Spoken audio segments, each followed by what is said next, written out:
Getting being able to get you on Unique Access is such a big thing for me because I've now had Sibo, Lynch, and you on for interviews, and as somebody that Wow.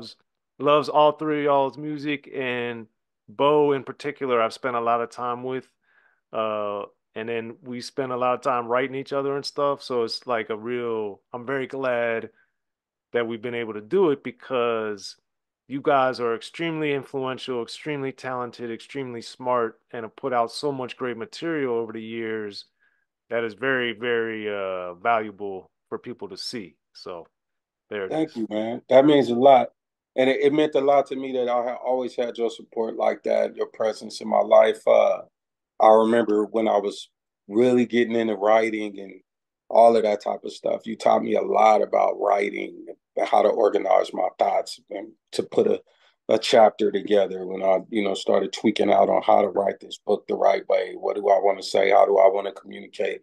You're very influential on my writing style and my understanding of the written word in general. So I'm very grateful to you, your knowledge, your sincerity, the authenticity of your approach to hip hop.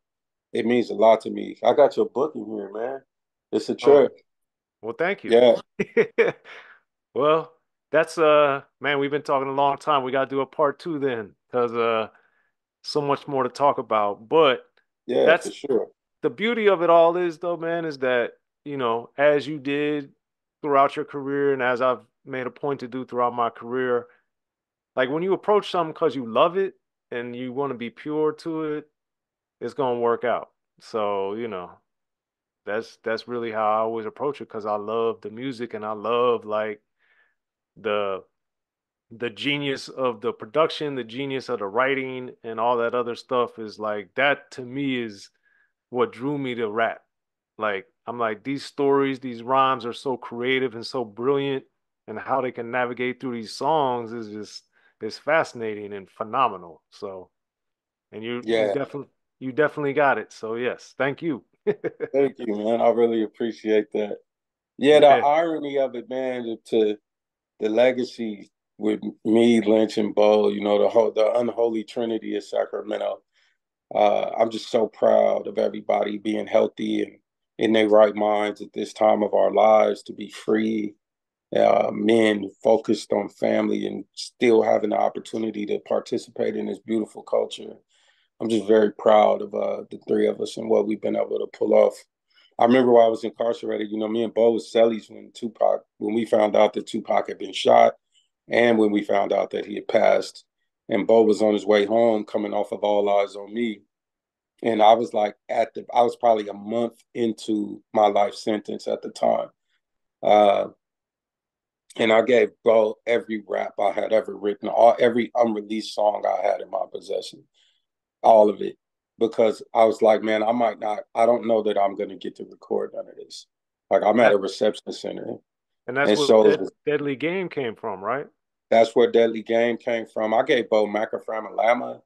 I gave him Misanthropy. I gave him Land of the Lost. I gave him everything from Unforgiven. Probably out of all those songs, maybe not like four of them that weren't written yet. I gave him everything I had for what would have been Unforgiven and Nefarious that I was in possession of. Uh, and fortunately, he only recorded Deadly Game, 357, Booyah. I wrote every word, like all of it, for Deadly Game. It was an X-rated song. And like me and Bo was busting rhymes on the tier in the county jail. And he was like, oh, no, nah, I need that. It's like for sure. Because to me, Bo was going home. We knew Bo was going home. I got forever, like even the concept of me coming home, like it was, I didn't even think about that. It was more, I don't know how I'm going to record new music, more so than I don't know if I'm going to go home and record new music. It wasn't even about that. It was like, I don't know how I'm going to do it, bro. You coming off of what you just did with Pac, this is the best shot that Garden Block got to be able to break it through and put on for all the homies. This is the moment. So we were looking at Bo as like all of our hopes and dreams are riding on Bo succeeding until my casket drop being the dopest album that it could possibly be. So it was all hands on deck to make sure that Bo had the best shot at putting his best foot forward. Not that he needed us, Bo is dope in his own right, was always dope in his own right. So it was more the statement of his humility, his willingness to even spit my rhymes that I wrote. And look at every word of Deadly Game, including the ad libs, I wrote them all. There's not one word came out of his mouth on that song that wasn't mine.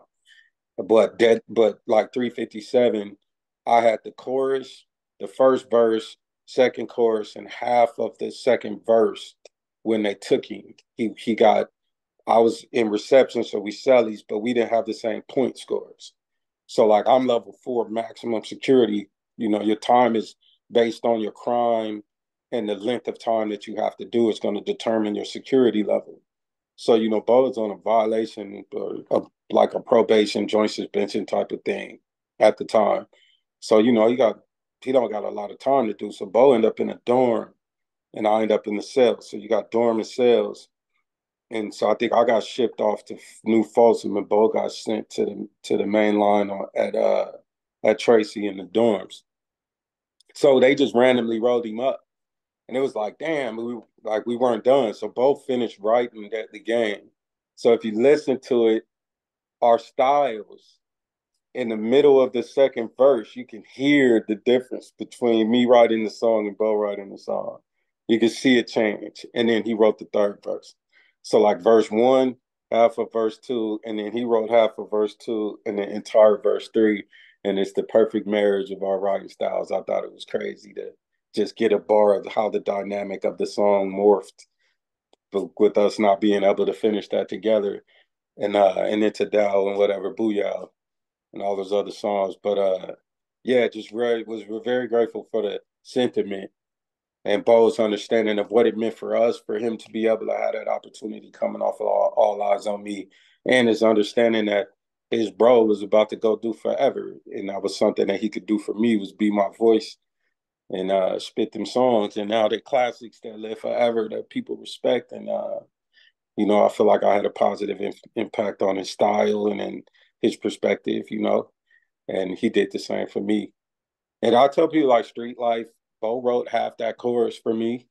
We were writing it together. He was like, nah, do it like this. So, it wasn't just me writing stuff and giving it to Bo. Like it was stuff that I was working on. He was like, nah, but so it's always been like that, man. I'm really, really proud of him and Lynch and what they've been able to do. My dogs. For sure. Well, there it is. Yeah, X-rated, man. Thanks so much for coming through the Unique Access, man. Looking forward to having you back. absolutely, man. Shout out to Tech Nine, my brother, my guy, Travis O'Gwen, man. Everything that they've done for my life, man. I'm a significantly and truly blessed person. I'm happy. Thank you for having me, man, and everybody for watching. I appreciate y'all. Subscribe, hit the like button, and subscribe. Support my guy, man. A real hip hop story and representing that West, man. It's a rare thing. Support him.